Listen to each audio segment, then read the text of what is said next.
मित्रों नमस्कार। पिछले 3 दिनों से हम राष्ट्रवादी लेखक संघ के विचार, हिंदी भाषा की दशा और दिशा पर विचार और भारत की शिक्षा व्यवस्था पर केंद्रित रहे। अब हम धीरे धीरे उन मुख्य मुद्दों की तरफ आगे बढ़ेंगे जिनके लिए राष्ट्रवादी चेतना के आंदोलन को विस्तार देने की आवश्यकता है। एक दृश्य मैं आपके सामने उकेरने की कोशिश करता हूं।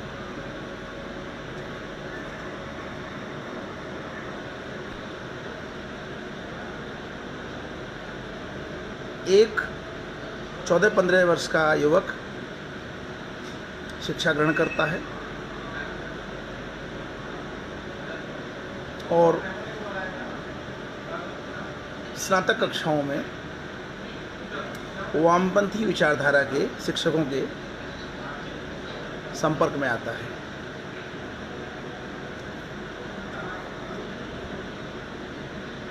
वामपंथी विचारधारा के शिक्षक जब ये जानते हैं कि यह युवक दलित वर्ग से है, अनुसूचित जातियों से है, तो अपना खेल शुरू कर देते हैं और व्यक्तिगत मुलाकातों के माध्यम से उस युवक के मन में यह जहर प्रविष्ट कराने का प्रयास करते हैं कि इन ऊंची जातियों वालों को देखो, सदियों से शोषण करते चले आ रहे हैं। वह युवक सोचता है कि बिल्कुल आर्थिक रूप से हम विपन्न हैं और ऊंची जातियों के ज़्यादातर लोग आर्थिक रूप से संपन्न हैं, तो निश्चित रूप से सदियों से ये जो कथित ऊंची जाति वाले लोग हैं, इन्होंने शोषण किया है, पक्का शोषण किया है। और वक्त आ गया है कि एकजुट होकर इस शोषण के विरुद्ध आवाज़ उठाई जाए और केवल आवाज़ ही नहीं उठाई जाए, अब तो बदला लिया जाए और सत्ता अपने हाथों में ले ली जाए। ये कोई आकस्मिक घटना नहीं है। आज़ादी के बाद से ही इसी प्रकार की विचारधारा पूरे भारतीय समाज में दृष्टिगोचर हो रही है। अक्सर कर राष्ट्रवादी विचारधारा के लोगों से मेरी बात होती है या गैर वामपंथी लोगों से मेरी बात होती है, तो वो कहते हैं इनको ज़्यादा तवज्जो देने की आवश्यकता नहीं है।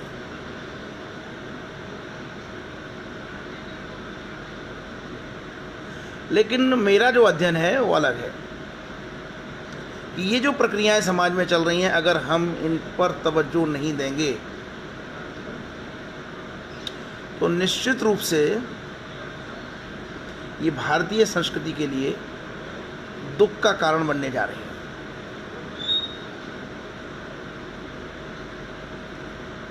भारतीय संस्कृति को विभाजित करने के लिए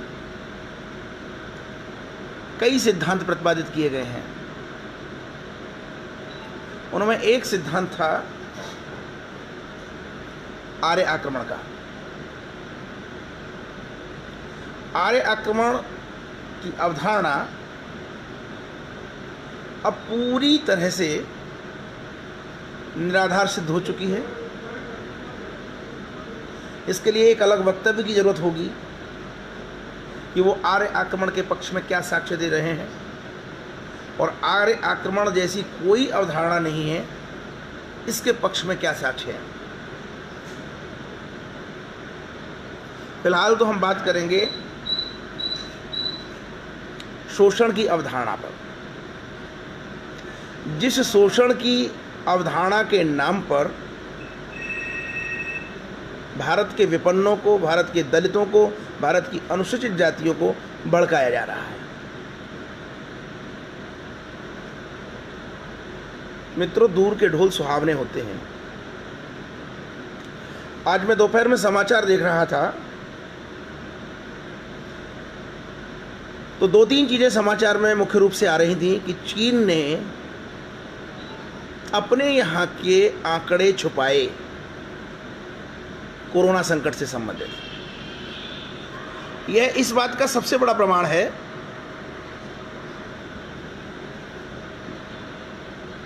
कि चीन कहने को तो अपने आप को साम्यवादी, वामपंथी, मानवता हितैषी कहता है, लेकिन अपने कुकर्मों को छिपाने के लिए सूचनाओं को भी गोपनीय रखता है। भारत जैसे देश में जहां लोकतंत्र स्थापित है और जहां वर्तमान में राष्ट्रवादी सरकार होने के बावजूद सोशल मीडिया के चलते एक भी सूचना छिपाई नहीं जा सकती। उदाहरण के लिए 16 अप्रैल को पालघर में जो घटना हुई, 19 अप्रैल आते आते महाराष्ट्र के शासन द्वारा लाख कोशिश के बावजूद छिप नहीं पाई। और इस समय जो पूरे राष्ट्र में रोष व्याप्त है वो आप लोगों से छिपा नहीं है, आप स्वयं उसको देख रहे हैं। अब एक दूसरा नैरेटिव शुरू हो गया है और वो नैरेटिव है कि अगर तबरेज की मॉब लिंचिंग हो सकती है तो ये मॉब लिंचिंग भी उचित है। मुझे बड़ा आश्चर्य होता है कि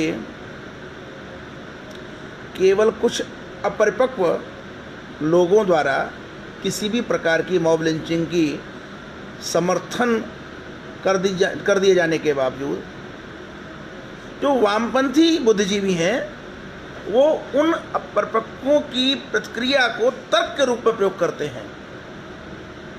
यह निश्चित रूप से जान लीजिए कि किसी भी राष्ट्रवादी विचारक ने कभी भी तबरेज या किसी भी घटना का समर्थन नहीं किया। अब रहे कुछ असामाजिक प्रकार के तत्व, तो वह हर वर्ग में है। चंद्रशेखर भीम आर्मी को संचालित करते हैं, उनसे बड़ा असामाजिक कोई हो ही नहीं सकता। बिना तर्कों के आधार पे वो समाज में वैमनस्यता उत्पन्न कर रहे हैं। वो बहुत अच्छी तरह से जानते हैं कि जब आप अति आक्रामक हो जाओगे तो एक छोटे से गुट के रूप में रह जाओगे। यह देश बहुस्तरीय संस्कृतियों का देश है, बहुस्तरीय जातियों का देश है। इस देश में सबसे पहले तो सत्ता की लड़ाई होगी, और इसी देश में नहीं, सत्ता का संघर्ष लगभग हर स्थान पर है। यही कारण है कि यूरोप, मध्यकालीन इतिहास जहां भारत में हिंदुओं के इस्लामिक जिहादियों से संघर्ष में व्यतीत हुआ, वहीं यूरोप में वो आपसी संघर्ष का प्रतीक है। छोटे छोटे राज्यों में बटा हुआ यूरोप आज भाषाई आधार पर एक ही धर्म, ईसाई धर्म होते हुए भी अलग अलग देशों में बटा हुआ है। उसके ठीक विपरीत भारत अनेक भाषाओं का समूह होते हुए भी एक भारतीय संस्कृति के सूत्र में बंधे होने के कारण एकजुट है। लेकिन दुर्भाग्य की बात यह है कि सत्ता लोलुप वामपंथी सत्ता हड़पने के लिए इस राष्ट्रीय एकता को खंडित करने के लिए तरह तरह के प्रयास करते रहते हैं। कभी वे भाषाई आधार पर संघर्ष कराते हैं, तो कभी वे जातीय आधार पर संघर्ष कराते हैं, तो कभी वे धार्मिक आधार पर वैमनस्यता को हवा देते हैं। यह देश, जैसा कि मैंने पहले भी 2-3 दिन में कहा है, यह देश मुस्लिम विरोधी देश नहीं है। इस देश में एपीजे कलाम को पर्याप्त सम्मान प्राप्त है। इस देश में मीर अब्दुल हमीद के प्रति आज भी सम्मान है। इस देश में खान अब्दुल गफ्फार को आज भी प्रशंसा की दृष्टि से देखा जाता है। और इस देश में 6 वर्ष तक राष्ट्रवादी सरकार चलने के बाद भी 19 मुस्लिमों को पद्मश्री पुरस्कार से पुरस्कृत किया जाता है। ये किस बात का संकेत है? इस देश में भारत के प्रति निष्ठा रखने वाले पाकिस्तानी गायक को भारत की नागरिकता प्रदान कर दी जाती है। ये किस बात का संकेत है? लेकिन हाँ, यह देश औरंगजेब के मानस पुत्रों को कतई बर्दाश्त नहीं करेगा। इस देश ने औरंगजेब के मानस पुत्रों को पहले ही पाकिस्तान के रूप में 2 बड़े भूखंड, पूर्वी पाकिस्तान और पश्चिमी पाकिस्तान, जिन्हें आज हम पाकिस्तान और बांग्लादेश के रूप में जानते हैं, दे दिए हैं। यह देश जिहाद के नाम पे अब ज़्यादा विखंडन बर्दाश्त नहीं करेगा। यह देश 1947 में भोले भाले लोगों का दोस्त था, भोले भाले किसानों का देश था, लेकिन उन किसानों की संतानें अब जागरूक हो चुकी हैं। और ये जो थोड़ा सा वामपंथी कुटिलता जो चल रही है, ये तय मान लीजिए कि बहुत जल्दी इसका भी विनाश होने जा रहा है। राष्ट्रवादी विचारक, राष्ट्रवादी चिंतक शीघ्र ही एकजुट हो रहे हैं। बहुत तेजी से कार्य चल रहा है। शाहीन बाग जैसे अंतर्राष्ट्रीय स्तर के षड्यंत्र चुटकी बजाते हुए फ्लॉप हो गए। और मज़े की बात यह कि कोई लठबाजी नहीं करनी पड़ी, कोई बल प्रयोग नहीं करना पड़ा। आज शाहीन बाग जैसा आंदोलन कहीं कोई नहीं। जो लोग जय भीम और जय मीम के नारे देते हैं, आप ये ना समझिए कि मैं आप लोगों से वार्ता कर रहा हूं तो काल्पनिक बातों के आधार पे वार्ता कर रहा हूं। मैं प्रत्येक समस्या पर गंभीर अध्ययन कर रहा हूं। ये पुस्तक आप देख रहे हैं, इस पुस्तक का शीर्षक है बाबा साहेब डॉक्टर अंबेडकर और महाप्राण जोगेंद्र नाथ मंडल। मित्रों, जोगेंद्र नाथ मंडल, यह पुस्तक किसी राष्ट्रवादी रचनाकार द्वारा लिखी हुई नहीं है, अपितु यह पुस्तक दलित चिंतक संजय गजभिये द्वारा लिखी हुई है। ऐसी और भी पुस्तकें हैं। इन पुस्तकों का जब हम अध्ययन करेंगे तो ये हिंदू संस्कृति पर, भारतीय संस्कृति पर एक आक्रामक आरोपण करती हैं। आश्चर्य तो तब होता है कि जब इन्हीं पुस्तकों में इन्हीं की तथ्यों का खंडन होता हुआ नजर आता है। जैसे उदाहरण के लिए मैं एक पुस्तक पढ़ रहा था, दलित दस्तावेज। ये एमआर विद्रोही की पुस्तक है। इस दलित दस्तावेज पुस्तक में 2-3 जिक्र आते हैं। एक जिक्र है चापा थेरी का। थेरी अर्थात जो स्त्रियां बौद्ध धर्म में भिक्षुणी बन जाती थी। चापा का पिता बहेलियों का सरदार है। वहां उनको उपक नाम का सन्यासी मिलता है। अब उपक नाम का सन्यासी मिलता है। ये पुस्तक किसी राष्ट्रवादी चिंतक द्वारा लिखी हुई नहीं है। ये पुस्तक एमआर विद्रोही द्वारा लिखी हुई पुस्तक है और बुद्ध काल की घटना का वर्णन कर रही है। मैंने केवल एक उसमें से अध्याय लिया है अभी। तो उपक नाम का जो बौद्ध भिक्षु है, जब वो बहेलियों के डेरों के पास से निकलता है तो उस रूपवती कन्या चापा पर मोहित हो जाता है। अब आप देखिए, सन्यासी है, उसकी जाति का कहीं कोई जिक्र नहीं है, लेकिन चापा की जाति समुदाय का जिक्र है कि वो बहेलियों के सरदार की बेटी है और रूपवती है, और उपक अपनी संन्यास वृत्ति को छोड़कर चापा से विवाह कर लेता है। तो ये बुद्ध काल का जो प्रसंग है, और जो जिसको दलित चिंतक लिख रहे हैं, इसमें कहीं जाति नजर आ रही हो तो कहिए। और मैं यहां सिर्फ इतना बताना चाहता हूं कि दोनों में शादी होती है, कुछ ही दिनों के बाद जो सन्यासी उपक जो बहेलिया वृत्ति करने लगता है, मांस बेचने लगता है, चापा को यह पसंद नहीं आता। चापा का आकर्षण सन्यासी वृत्ति की ओर है और वो उपक को उल्हाना देती है, और उपक बहेलिया वृत्ति छोड़कर चापा के साथ बुद्ध की शरण में चले जाते हैं, संघ की शरण में चले जाते हैं। मैं ये नहीं समझ पाया कि इस प्रसंग को दलित दस्तावेज में लेखक ने रखा, वो कहना क्या चाह रहे हैं। उपक बुद्ध के अनुयायी नहीं है, अपितु उपक की पहली भेंट जब बुद्ध से होती है तो रास्ते में बुद्ध ऋषिपत्तन अर्थात बनारस जा रहे होते हैं, और उपक पूछते हैं तुम्हारा गुरु कौन है। तो बुद्ध कहते हैं मेरा कोई गुरु नहीं है, मैं सर्वविजयी और सर्वज्ञानी हूं, मैं धर्म प्रवर्तन करने वाराणसी जा रहा हूं। बुद्ध की गर्व भरी बातें सुनकर उपक कहता है होगे आप होगे सर्वज्ञानी, जा रहे हो तो जाओ।